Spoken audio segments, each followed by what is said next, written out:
François Daen, tu as vaincu ton premier Tour de Géant à la première participation. Un mot pour décrire ce Tour de Géant, ton Tour de Géant.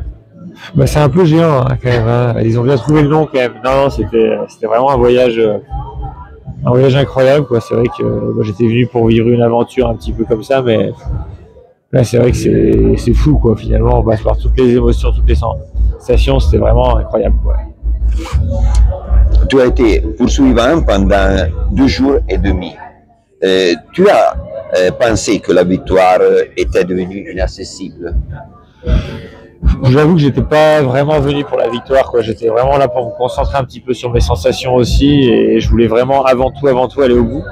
Après, en essayant de faire le mieux possible, mais du coup, j'ai vraiment essayé de pas prendre de risques, d'être le plus patient possible, le plus longtemps possible. Et puis finalement, ça m'a souri sur la fin, mais vraiment, ce que je voulais, c'était pas prendre trop de risques. Ouais. Quelle a été la partie, le morceau, le moment le plus dur? J'ai ma cheville qui est encore un petit peu douloureuse là, j'étais fracturé. C'est vrai que le dimanche soir ça a été difficile pour moi parce que dans le froid elle était toute bloquée, toute dure, et du coup j'ai pas mal compensé avec le genou, avec la hanche, tout ça, donc, ça c'était assez pénible. Qu'est-ce que tu as souffert le plus? Le temps, le froid, la longueur, le niveau? Ouais, je pense que le dénivelé et la technicité, c'est quand même un petit peu la particularité de ce Tour des Géants. Donc voilà, c'est pas qu'on en souffre le plus, mais il faut vraiment y faire le plus attention possible. Quoi. Tu l'avais essayé avec Giuliano Cavallo à août. Et quelle différence tu as trouvé entre l'entraînement et la compétition? C'est vrai qu'on faisait des très longues journées qui duraient 8 heures avec Giuliano. Mais là, en fait, c'est 80 heures, quoi. Donc, c'est vraiment incroyable, quoi. Il y avait des pauses. Ouais, non, c'est pour ça. Et finalement, ouais, je me dis qu'il faudrait peut-être faire des entraînements encore plus longs, quoi. À voir. Les Italiens t'ont supporté. Ouais, beaucoup. Ouais. Qu'est-ce que tu penses de ce que tu as trouvé en Valle d'Aoste? Je pense que ça faisait plusieurs années. Qu'on parlait avec Silvano, que j'avais envie de venir faire cette course qui est vraiment, vraiment atypique et vraiment incroyable. Et je pense que du coup, il y avait une grosse attente quand même des sportifs du Val d'Aoste. Et c'est vrai que j'en avais beaucoup parlé avec eux. Et donc voilà, ça m'a fait plaisir en tout cas d'être supporté de cette façon-là. Et je voulais les remercier.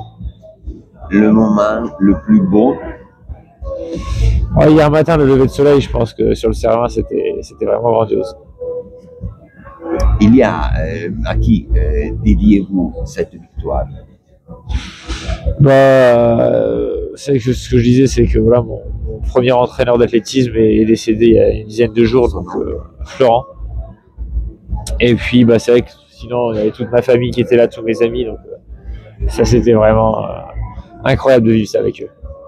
Qu'est-ce que t'ont dit tes fils avant d'arriver à l'Ange?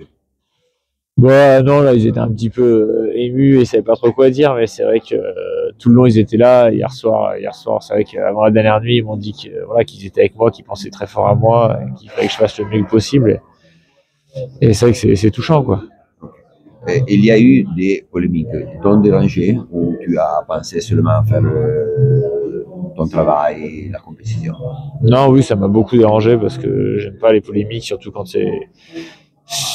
on n'en parle pas directement entre personnes concernées, et voilà. Et du coup moi c'est vrai que c'est le genre de choses qui me touchent beaucoup, et donc non, ça j'aime pas quand il y a des polémiques, j'aime pas les choses comme ça. Et voilà, aujourd'hui j'ai discuté avec l'organisation du Tour des Géants depuis plus de 3 mois pour essayer de préparer ma venue, parce que j'avais des partenaires qui voulaient faire des films, j'avais plein de contraintes, et donc du coup voilà, on a essayé d'organiser ces films. Et donc oui, forcément il y a des caméras qui m'ont suivi, et forcément sur les endroits les plus sauvages et au lever, au coucher de soleil. Donc oui, il y a des gens qui vont courir avec moi, et voilà, oui, ça peut parfois être un avantage, mais c'est aussi parfois un désavantage, et ça met des fois beaucoup de pression. Et puis on a toujours quelqu'un qui vous tourne autour, qui accélère, qui ralentit.